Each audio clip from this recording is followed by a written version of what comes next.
pleasure to introduce to you a distinguished figure in Jewish community life, a man who has established and led a magazine called Jewish Currents, as you all know.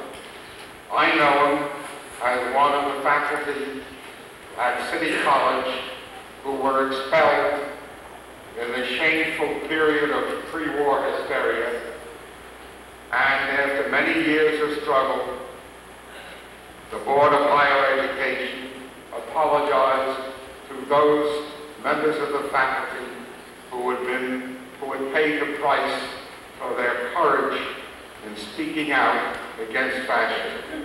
I give you Dr. MorrisUSchappes.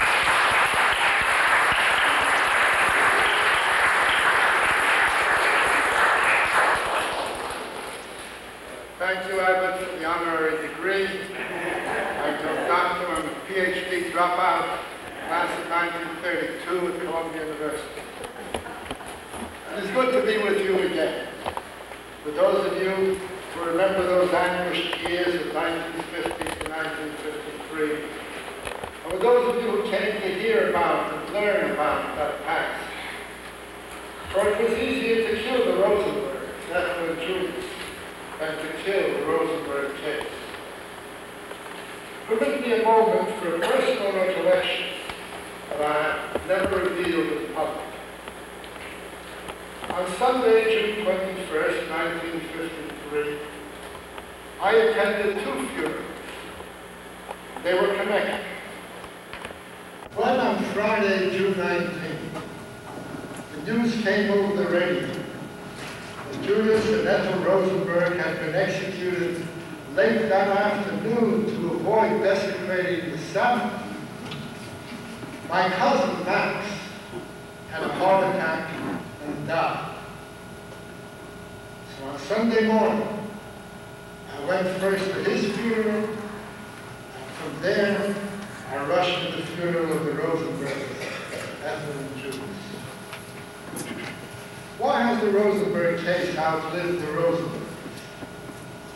Because questions persist about whether it was justice that was dealt out to the Rosenbergs, whether they had the due process to which all persons accused in a court are entitled, whether the trial was fair, whether the court of Judge Irving Kaufman was fair and was acting according to law.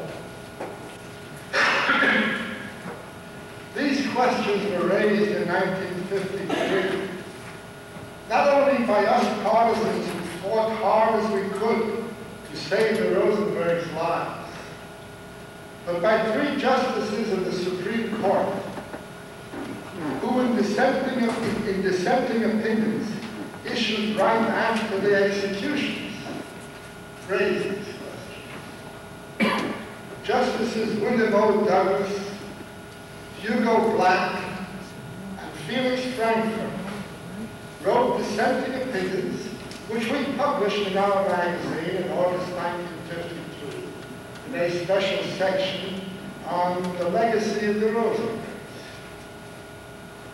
Justice Douglas wrote, and I quote, "The trial court was without jurisdiction to impose a death penalty, since the jury had not recommended a death penalty." Justice Black wrote, quote, "This court has never reviewed this record and has never affirmed the fairness of the trial below.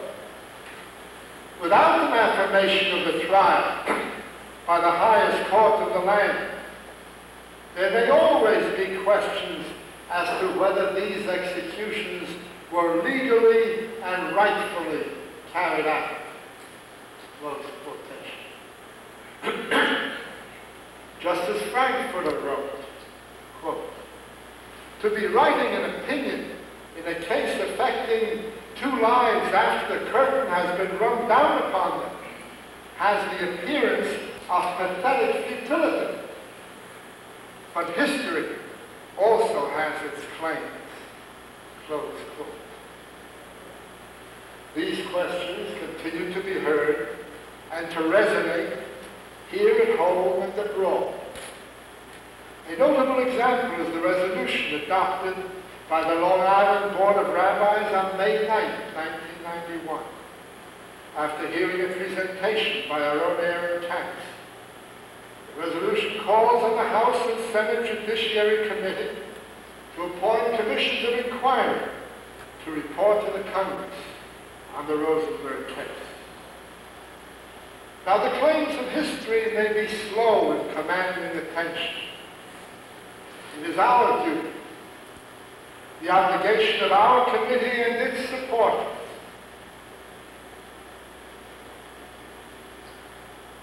to demand that such commissions of inquiry be created and that they thoroughly examine the questions raised in order to answer them.